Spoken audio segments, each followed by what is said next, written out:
Hey guys, Fight Kitties here. I'm Lady J. I'm totally missing Lexi, but it is still time for Kickass and Coffee.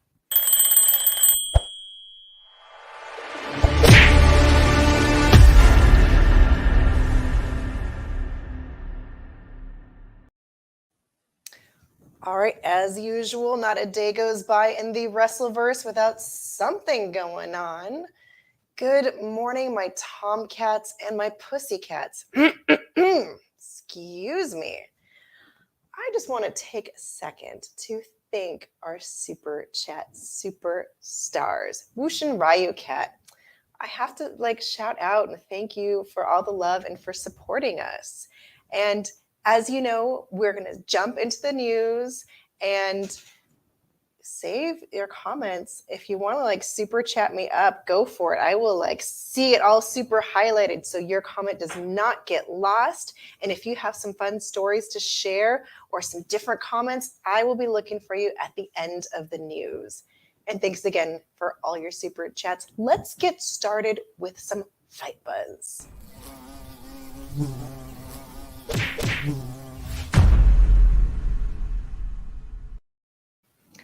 So, WWE is filing another trademark for an old Scratch logo. So they filed for the trademark rights, and that Scratch logo was created back during the 90s, during the most popular era of professional wrestling, the Attitude Era. Dun, dun, dun, dun. Now, the company did this on March 3rd, of course, with the U.S. Postal, blah, blah, blah, blah, blah. Now, I want to give you a snapshot of all the logo timelines throughout WWE history. Check this out. All right, we have our classic chrome and gold 1980s to early 90s WWF. I have friends who are like, I haven't seen wrestling since it was WWF. And then it goes through a couple changes throughout the years. We got our scratchy, more scratchy minus the F. And yeah, whatever happened to the F? It used to be called World Wrestling Federation. However, they lost the court case with the PANDA, the World Wildlife Foundation. And so they had to change their name and everything affiliated with it, including its logo. So WWF became WWE. Now, that Scratch logo was used up until 2014, which wasn't really all that long ago, and then they had their new emblem. Moving on. WWE is also considering digital inductions for some of the Hall of Famers in this year's class. WWE is less than a month, we're like a couple weeks from holding the ceremony for this year's Hall of Fame. All the glam, all the glitz, all the tears, all the glory, and only 2 inductees have been announced thus far, The Undertaker and Vader. I feel like The Undertaker is going to steal everyone's thunder.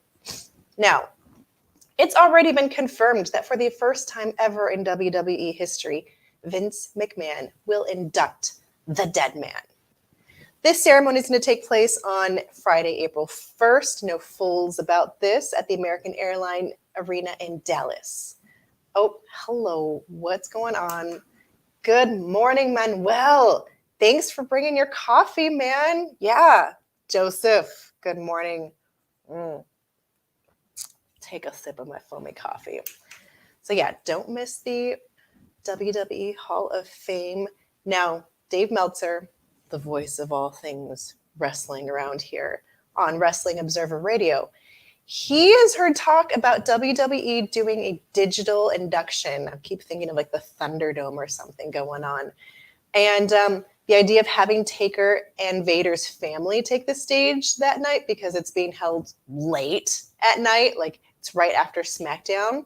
And so the ceremony will have a 90-minute window, 10:30 at night to midnight. And so, yeah, Thunderdome Hall of Fame. Good times.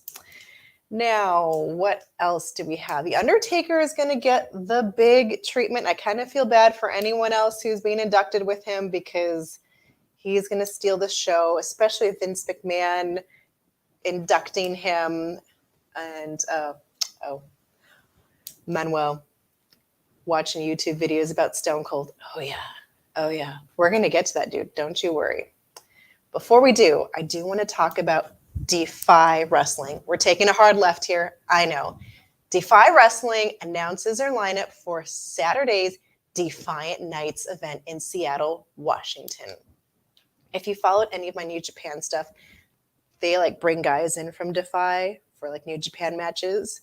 And we get to see Fallen Angel Christopher Daniels will defend his gold against one of AEW's rising stars, Wheeler Yuta.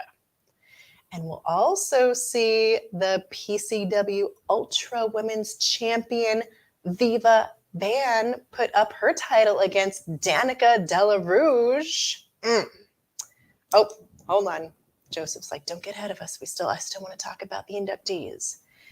Make that 3.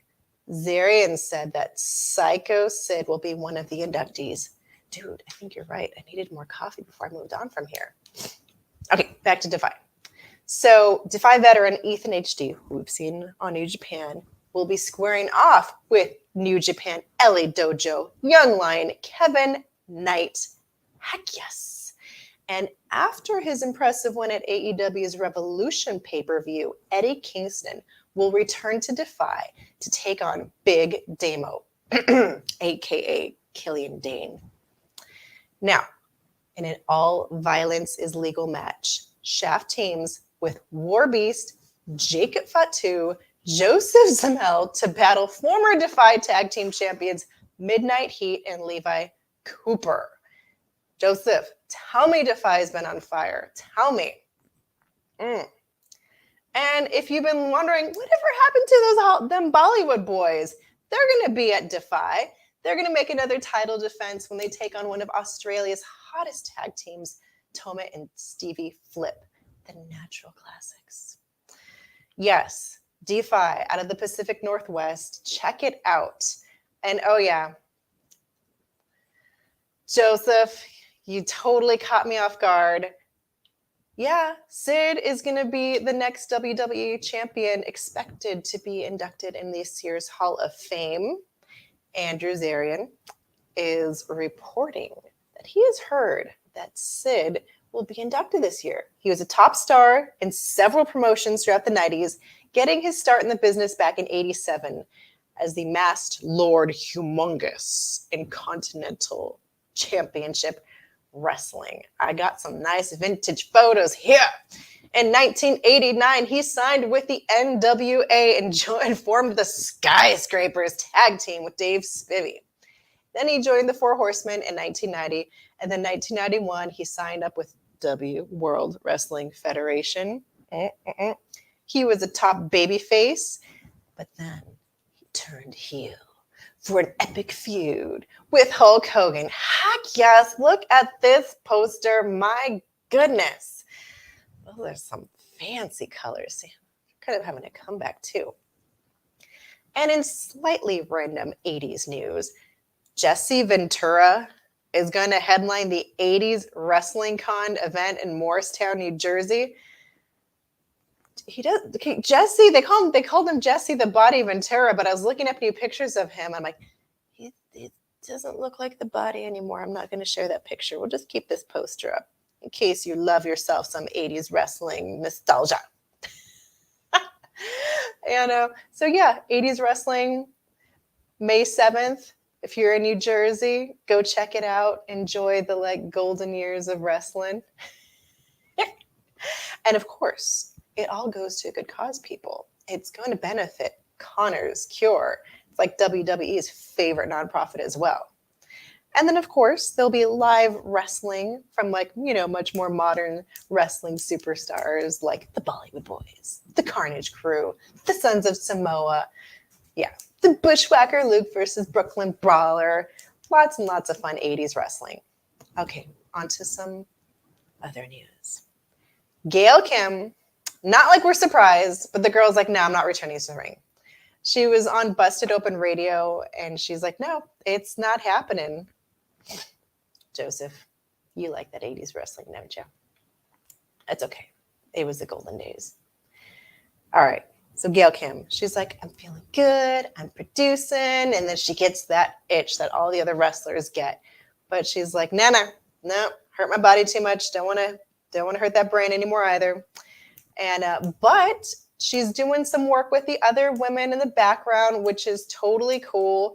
She's like,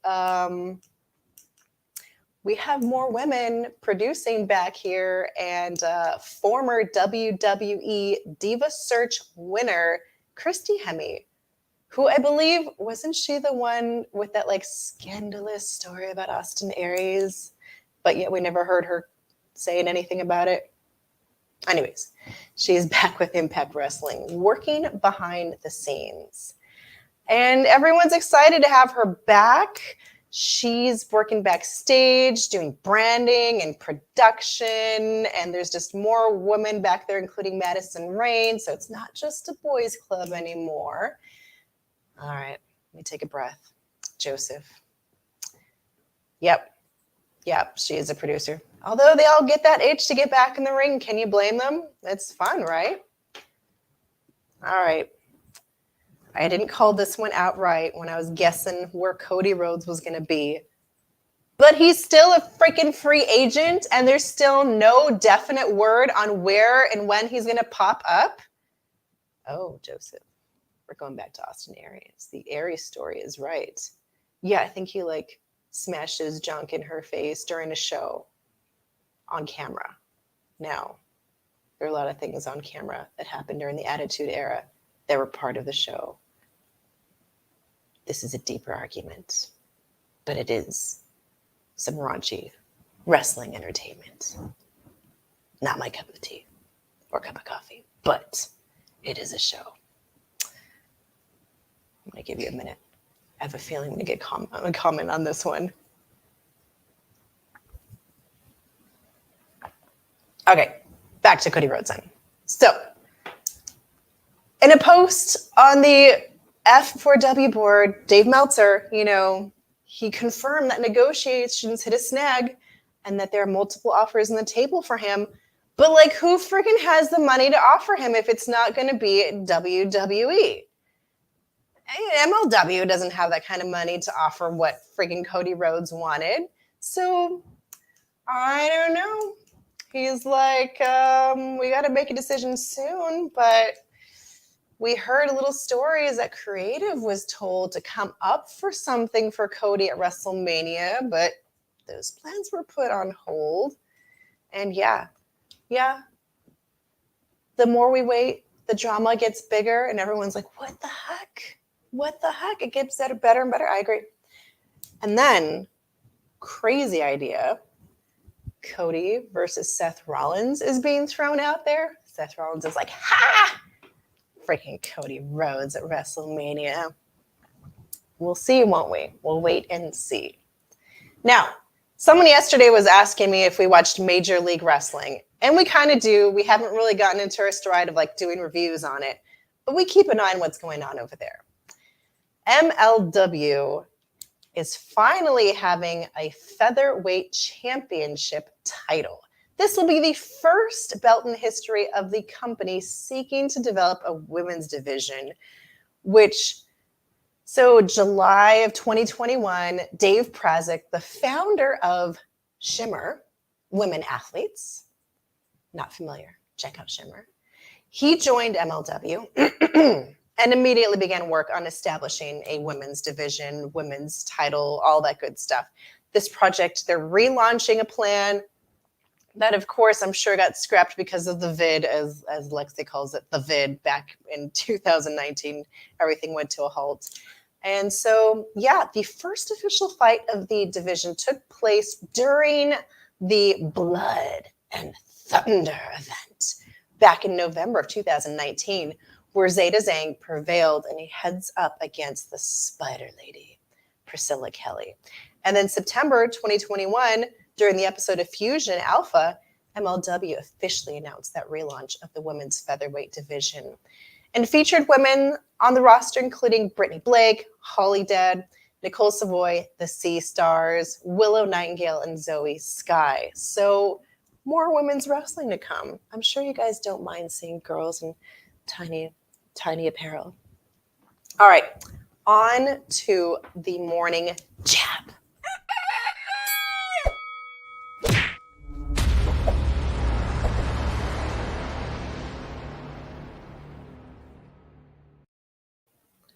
I was a little surprised by this story.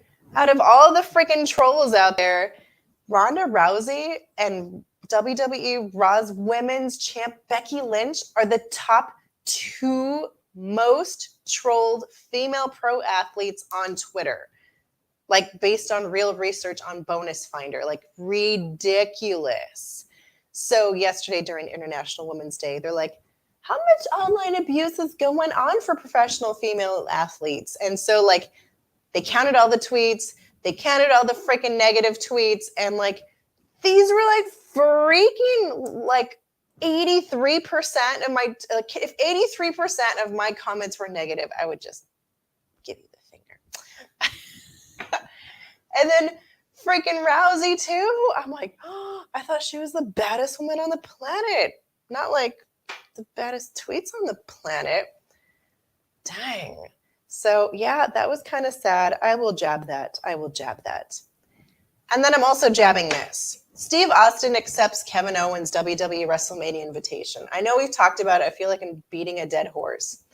But so he's going, and I'm still not loving the story. And there was this video on Tuesday where Austin mentioned not wrestling for the last 19 years and pretty much guaranteed that he was going to open one more can of whoop ass on Owens. Dude, that is such an old picture of big old can of whoop ass. So after 3 rock bottoms, he lost the match. He's like, he had to live his life with defeat, knowing that his time was up.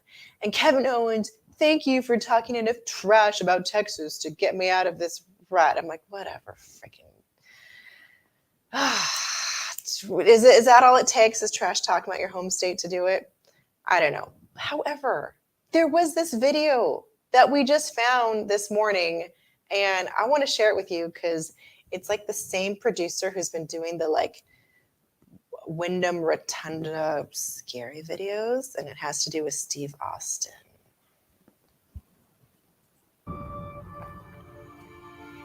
19 years ago, I wrestled my last match in a WWE ring.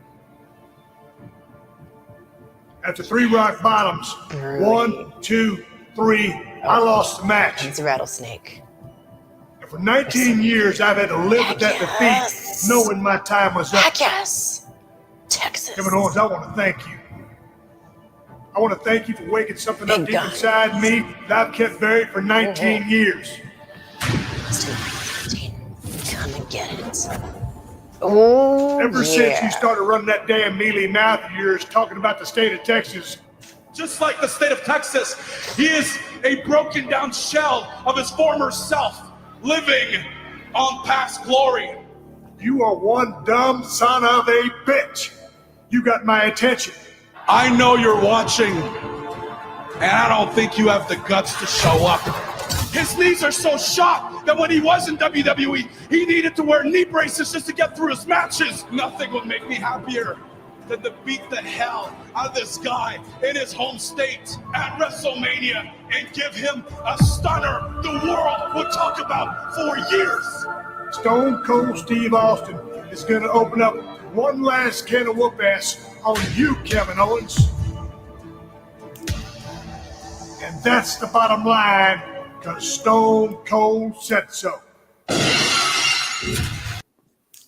Heck yes, I'm probably going to get in so much trouble. It's like, that was more than 6 seconds.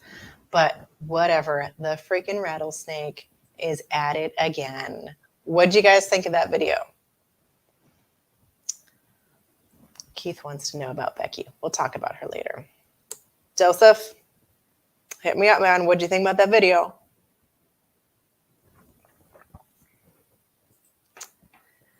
Do they really hate each other's guts? Like, it's not like I've seen them on Twitter, like, bitching at each other like some of these MMA fighters do. Like, do they really hate each other? It was a great video. It totally was. So Jim Ross had something to say about this too. And so the JR was grilling again.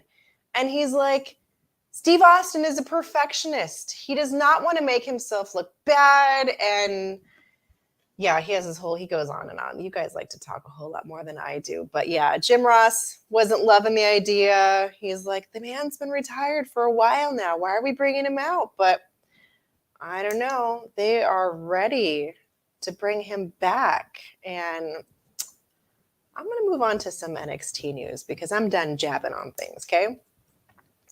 Now, Tuesday night was the main event of NXT's Roadblock special. We saw Dolph Ziggler win the strap by defeating Tommaso Ciampa and former champion Braun Breaker in a triple threat match. The finish, however, did see interference from Robert Roode. So yeah, when you see this is Ziggler's first ever title reign in NXT. Was he ever in NXT? Now, Breaker had won that title back at the New Year's Evil on January 4th by defeating Ciampa. Yeah. You see how Robert Roode's all excited in this picture? He totally had everything to do with this match. Now, so Breaker had the NXT title for his first reign for 63 recognized days. The NXT Roadblock also featured 2 semifinal matches. Io Shirai and Kaylee Ray defeated Casey Catanzaro and Kaden Carter to advance, while our girl Wendy Chu and Dakota Kai, come on Chu, defeated Cora Jade and Raquel Gonzalez to advance. I love myself some Chu, but like Raquel is a big scary girl. Very nice, but very scary. And so they are going to take on the NXT champions, Gigi Dolan and JC Jane of Toxic Attraction. I am sure Mandy Rose will have no interference in that match at all.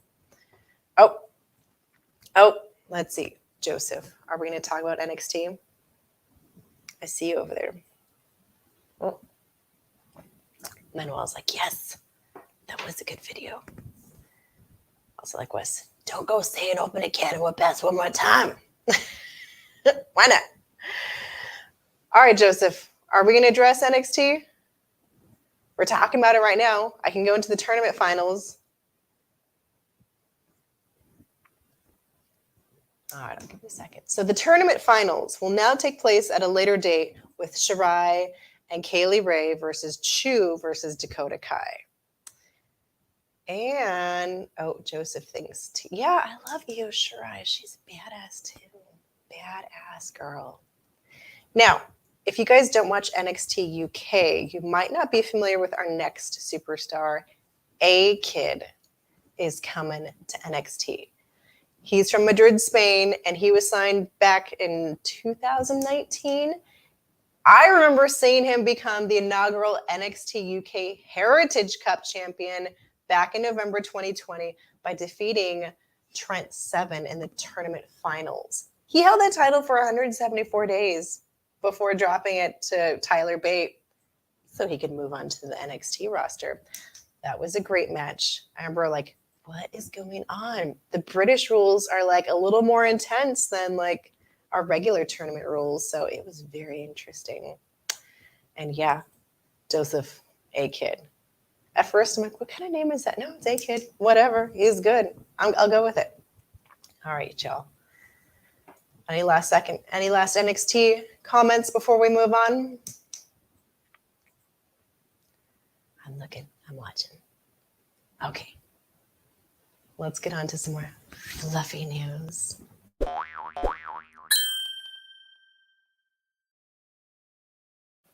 This is totally random and totally fluffy, but whatever, bear with me. Tamara Walcott set the new rogue record in the women's elephant bar deadlift. 641 pounds was on that freaking bar. The girl like took a shot before she went out there. No gloves. Watch her freaking lift this. It's ridiculous. Yep, big mama. She's going to get that. Damn. Ooh, goodness gracious. 641 pounds. There are lots of other fun competitions going on for Rogue Fitness, the Arnold Strongman Classic. And I think one of my favorite ones are like boulder lifting. Like, we're just gonna lift these giant boulders. And like some girls who like weren't even like that big, I'm like, dang girl, you're strong. Those are some stones you're lifting there. Joseph, I know, it was a cool video. I had to share it. It was silly. It was silly. Yep, Keith, Mark Henry would be proud. Strongest man. All right. Former WWE champion Bray Wyatt, now known as Windham Rotunda, is making his first post-WWE appearance this Sunday at the Showcase of Legends 7 event in Albany, New York. So if you've been missing yourself some Bray Wyatt and you're wondering, who the heck is this Windham Rotunda guy? Check it out. I think you'll be happy to see your guy again. All right, what else do we have? Let me check my comments before I move on. We are clearing through today. All right, let's move on to keeping it strong style.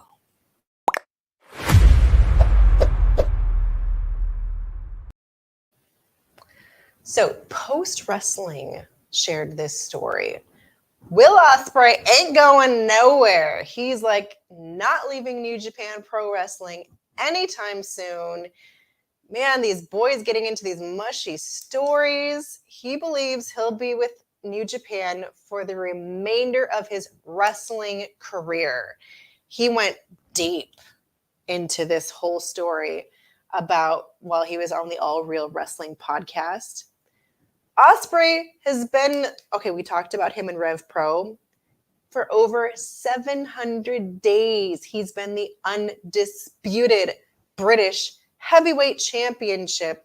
He's also part of New Japan's United Empire faction, which is really awesome. But so during that whole 2020 time, he had to relinquish his title due to an injury. And he's had a couple friends that didn't make it through that time.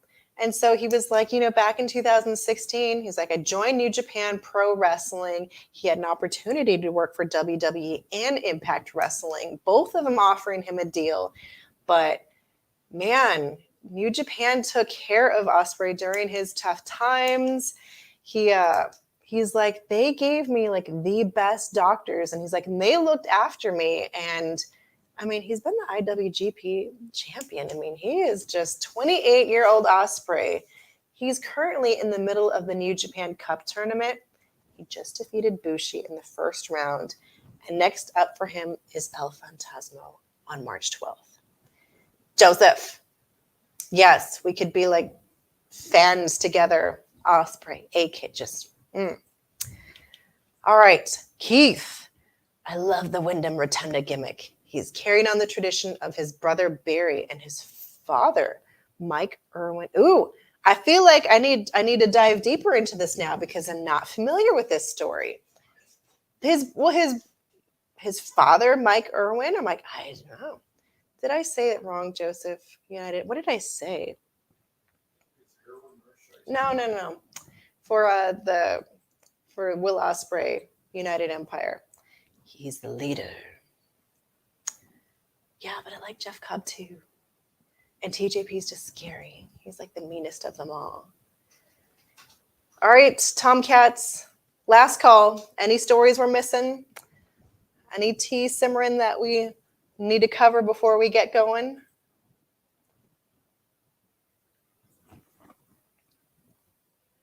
All right, y'all.